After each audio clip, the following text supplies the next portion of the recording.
بسم اللہ الرحمن الرحیم۔ السلام علیکم ویورز، اردو سٹوری پلس میں خوش آمدید۔ آج میں آپ کے لیے ایک اور سچی کہانی لے کر حاضر ہوئی ہوں۔ امید ہے کہ کہانی آپ کو ضرور پسند آئے گی۔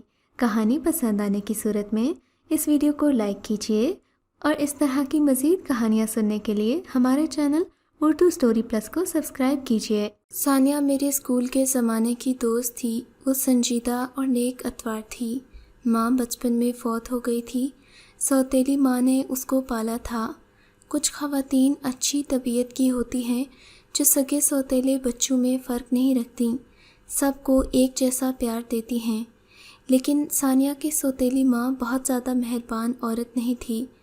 وہ اس پر ظلم نہیں کرتی تھی مگر پیار بھی نہ کرتی۔ تبھی اس لڑکی کی روح پیار کی پیاسی رہ گئی۔ شخصیت میں بڑوں جیسی سنجیدگی در آئی۔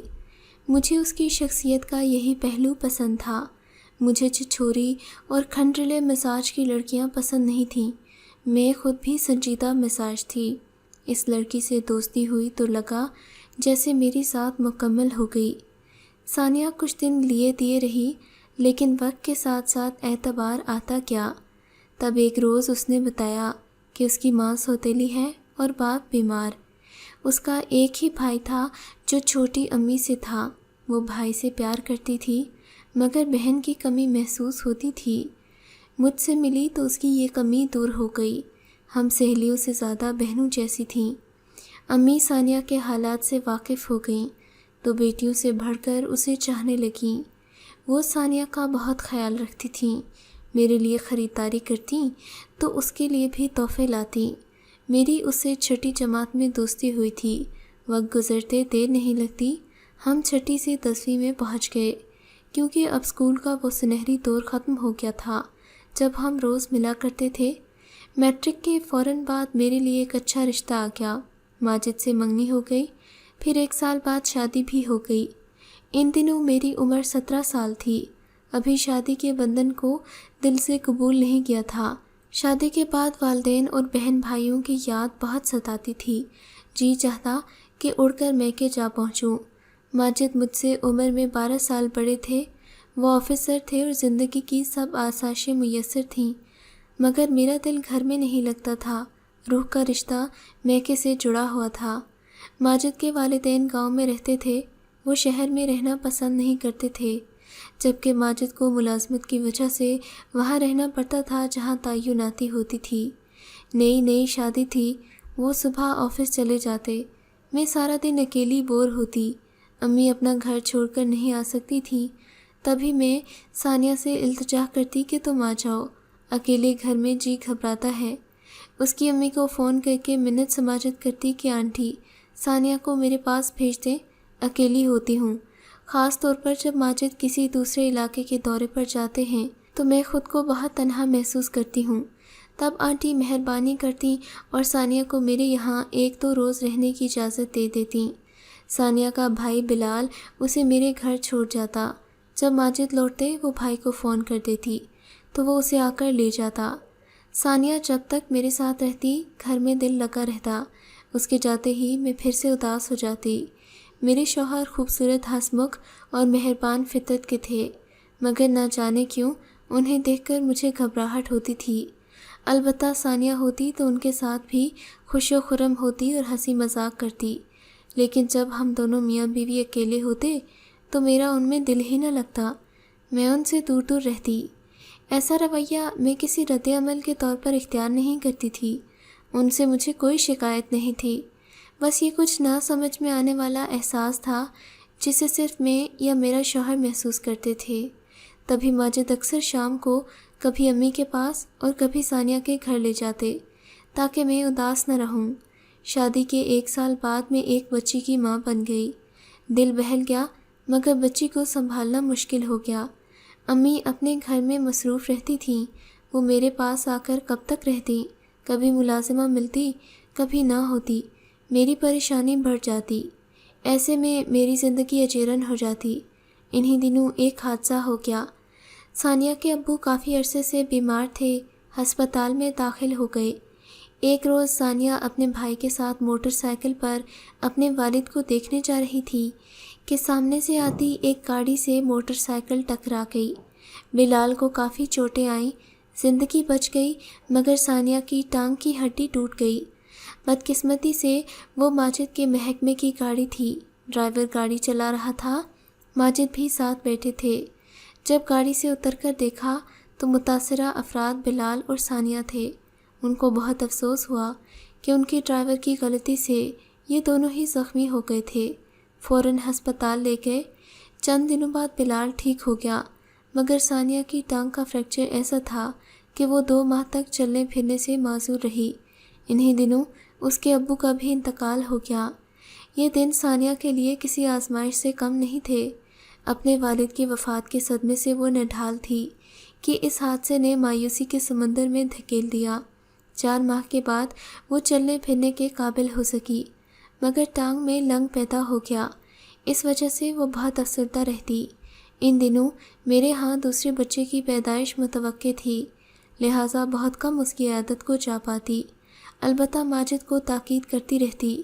جب بھی ان کو موقع ملتا وہ ضرور عیادت کرنے جاتے اور مجھے اس کے حال احوال سے آگاہ کرتے۔ ان دنوں میرے چھوٹے 2 بچے تھے۔ ان کی پرورش میں ایسی کھوئی کہ مجھے کسی بات کا ہوش نہ رہا۔ ثانیہ والد کی وفات کے بعد بہت بجھی بجھی رہنے لگی۔ اس کے غم کو مجھ سے زیادہ ماجد نے محسوس کیا۔ وہ میری پیاری دوست ہی نہیں، دکھ سکھ کی ساتھی بھی تھی، جس کے گھر آنے سے ہمارے گھر میں خوشی کے لمحات بکھر جاتے تھے۔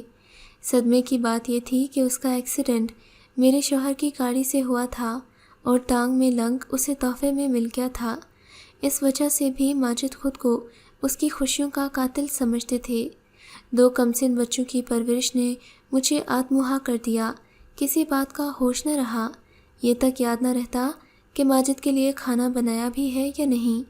وہ جب گھر آتے کھانا تیار نہ ملتا، تبھی انہوں نے کھانا باہر سے کھانا شروع کر دیا، کیونکہ میری سرد مہری حد سے بڑھ گئی تھی۔ وہ کہاں رہتے تھے میں نے کبھی نہ پوچھا، خود کو ان کا مجرم سمجھتی تھی، مگر مجبور تھی۔ بچوں نے حواس باختہ کر دیا تھا۔ ان دنوں چھوٹے بچے تھے کہ تیسرے نے جنم لیا۔ رہی سہی کسر پوری ہو گئی۔ ماجد میری بے نیازی سے دل برداشتہ ہو گئے۔ وہ مجھ سے لاپرواہ ہو گئے۔ انہی دنوں میری دوست کا فون آتا، وہ رو رہی ہوتی۔ اس کی ٹانگ میں معمولی سا نقص آ گیا تھا۔ رنگت سانولی تھی، اسی سبب جو رشتہ آتا عورتیں ثانیہ کو رد کر جاتیں۔ اس بار بھی ایک اچھا رشتہ آیا، مگر اسے لنگڑی کہہ کر ان لوگوں نے رشتہ نہ لیا۔ اس صدمے میں نڈھال اس نے مجھے فون کر دیا۔ وہ بہت دکھی تھی، کہنے لگی ماریا، شاید میری قسمت میں شادی نہیں ہے، مجھ لنگڑی سے بھلا کون بیاہ کرے گا؟ اب تو امی بھی تانے دیتی ہیں کہ ساری عمر میرے گلے پڑے رہے گی۔ سوچتی ہوں بھائی بھی شادی کے بعد بدل جائے گا تو میرا کیا ہوگا؟ کاش میں زیادہ پڑھی لکھی ہوتی تو نوکری کر کے اپنا بوجھ اٹھا لیتی۔ میں نے اسے تسلی دی، ثانیہ گھبراؤ نہیں، ہمت کرو، میں خود تمہیں ماجد کے ہمراہ شام کو آ کر لے جاؤں گی۔ چند دن میرے پاس رہو گی تو یہ افسردگی مٹ جائے گی۔ مستقبل کا تو اللہ مالک ہے، وہی سب سے بڑا کارساز ہے۔ دیکھ لینا ایک دن تمہاری قسمت کا در ضرور کھلے گا۔ ماجد گھر آئے تو میں نے انہیں سارا احوال بتایا۔ کہا کہ شام کو ہم نے ثانیہ کے گھر جانا ہے، اس کی امی سے اجازت لے کر ہفتہ بھر کے لیے گھر لے آؤں گی۔ تم اس کے لیے کسی اچھے رشتے کی تلاش میں رہو، ورنہ سوتیلی ماں اس کا جینا چیرن کر دے گی۔ جو رشتہ آتا ہے اس کی ٹانگ میں لنگ کی وجہ سے اسے ٹھکرا دیا جاتا ہے، اور یہ تمہاری گاڑی کی وجہ سے ہوا۔ اب ہم ہی کو اس کا کچھ حل ڈھونڈنا چاہیے۔ ماجد بیچارے کیا کرتے، میری باتیں سن کر چپ ہو جاتے۔ بہرحال اس شام ہم جا کر ثانیہ کو گھر لے آئے۔ اس کی امی میرے ساتھ بھیجنے پر راضی ہو جاتی تھیں، کیونکہ میں ہر بار انہیں تسلی دیتی کہ آپ فکر نہ کریں، میں اس کے لیے بہت جلد اچھا رشتہ ڈھونڈوں گی۔ انہی دنوں میں خود بیمار پڑ گئی، اس قدر زیادہ کہ مجھے ہسپتال میں داخل ہونا پڑا اور امی کو مجبوراً میرے گھر آ کر رہنا پڑا، جبکہ میری دوست میرے ساتھ ہسپتال میں رہتی۔ چیک اپ کے بعد پتہ چلا کہ رسولی کا آپریشن ہوگا، جس کے بعد میں ماں بننے کے قابل نہیں رہوں گی۔ اللہ نے 3 بچوں سے نواز دیا تھا، اب مزید کی آرزو بھی نہیں تھی، ان کو پالنے میں ہی لگی ہوئی تھی۔ آپریشن ہو گیا۔ ثانیہ نے رات دن جاگ کر خدمت کی، میں 10 روز بعد صحت یاب ہو کر ہسپتال سے گھر لوٹ آئی۔ امی اپنے گھر چلی گئیں، مگر میں نے اپنی سہیلی کو جانے نہ دیا۔ اس کی ماں سے مزید کچھ دن کی اجازت لے لی۔ ایک روز رات کو اپنے کمرے سے اٹھ کر دوسرے کمرے میں نہ جانے کس کام سے گئی تو وہاں اپنے شوہر کو ثانیہ کے ساتھ باتیں کرتے پایا۔ یہ آدھی رات کا وقت تھا۔ مجھے دیکھ کر وہ کچھ کھسیائے، کہا کہ ہم دونوں کو نیند نہیں آ رہی تھی، تبھی یہاں بیٹھ کر باتیں کرنے لگے۔ میں نے کہا ٹھیک ہے، وہ باتیں ہی کر رہے تھے، لیکن ایک بیوی کے لیے یہ نظارہ بھی ناگوار ہوتا ہے کہ اس کا شوہر کسی دوسری عورت سے اکیلے کمرے میں باتیں کرے۔ بچے دوسرے کمرے میں سو رہے تھے۔ سوچا اس سے قبل پانی سر سے اونچا ہو کوئی بہتر حل سوچنا چاہیے۔ اس وقت تو میں جا کر اپنے کمرے میں لیٹ گئی، مگر صبح ہوتے ہی میں نے ماجد سے بات کی۔ میں نے کہا میں آپ کی خوشیوں کو پورا کرنے کے لائق نہیں رہی۔ میری سہیلی کی عمر کافی ہو گئی ہے، لنگڑے پن کی وجہ سے اس کا رشتہ کہیں نہیں ہو رہا۔ اگر آپ اس مسئلے کو سنجیدگی سے لیں تو اس کے ساتھ نکاح کر لیں، مجھے کوئی اعتراض نہیں۔ میرے منہ سے یہ بات سن کر وہ حیران رہ گئے۔ ان کا خیال تھا کہ میں ثانیہ کے بارے میں ان کے جذبات سے لا علم ہوں۔ اگر وہ دوسری شادی کا اشارتاً بھی کہتے تو گھر میں ہی نہیں خاندان میں بھی طوفان آ جاتا، جبکہ اللہ نے 3 بیٹے عطا کر دیے تھے، بیوی بھی خوبصورت تھی، مگر کسی کو علم نہیں تھا کہ اب میں آدھی رہ گئی ہوں۔ حقائق سامنے تھے، میری رضامندی پر ان کا حوصلہ بندھا۔ وہ ثانیہ سے نکاح پر راضی ہو گئے اور 2-4 انتہائی قریبی احباب کی موجودگی میں میرے گھر میں ہی سادگی سے نکاح ہو گیا۔ اس راز سے میرے اور ماجد کے علاوہ ثانیہ کی ماں اور اس کا بھائی واقف تھے۔ میرے والدین اور ماجد کے رشتہ دار پر ہم نے یہ راز ظاہر نہیں کیا، ورنہ نہ جانے کیسے حالات پیدا ہو جاتے۔ ثانیہ نے مجھے کوئی دکھ نہیں دیا، الٹا گھر کی تنہائی کی وجہ سے جو وحشت ہوتی تھی اب وہ نہ رہی۔ ثانیہ بچوں کو دیکھتی تو میں چند گھنٹے آرام کر لیتی، ہر کام میں میرا ہاتھ بٹاتی۔ جب رات کو بچے گہری نیند سو جاتے میں خود ہی اسے ماجد کے کمرے میں چھوڑ آتی۔ میں شکر گزار تھی کہ آپریشن سے زندگی بچ گئی تھی اور بچے اپنی حقیقی ماں سے محروم نہیں ہوئے۔ اگر جان چلی جاتی تو تب وہ کسی نہ کسی سوتیلی ماں کے ہاتھوں پرورش پاتے۔ ایسے میں ثانیہ کیا بری تھی جو مجھ سے محبت کرتی تھی۔ وہ واقعی نیک طبیعت کی مالک تھی۔ سوکن بن کر اس نے مجھے کوئی تکلیف نہیں دی، بلکہ میرا اور خیال رکھا۔ وہ مجھے اپنا محسن اور میں اسے اپنا محسن سمجھتی تھی۔ اللہ کی مرضی شادی کے کئی سال بعد بھی ثانیہ کو اولاد نہیں ہوئی۔ 10 سال بعد اس کو اولاد کی خوشی دیکھنا نصیب ہو سکی۔ اس وقت تک بچے بھی سمجھدار ہو چکے تھے اور اسکول جانے لگے تھے۔ امی جان کو بہت عرصے بعد میں نے اصل بات سے آگاہ کیا۔ جب مجھ کو خوش باش دیکھا تو ماں نے بھی خاموشی اختیار کر لی، کیونکہ انہیں میری ہی خوشی عزیز تھی۔ جو لوگ مجھ سے کہتے تھے کہ دیکھو کتنا برا ہوا، تمہارے شوہر نے تم جیسی خوبصورت اور اچھی فطرت عورت پر سوکن لا بٹھائی ہے، میں انہیں سمجھاتی کہ یہ برا نہیں ہوا، اچھا ہوا ہے۔ اگر چند سال کے سکوت کے بعد میری زندگی میں کوئی طوفان آ جاتا تو کیا ہوتا؟ اگر کوئی ایسی عورت وہ چوری چھپے اپنی زندگی میں شامل کر لیتے تب کیا ہوتا؟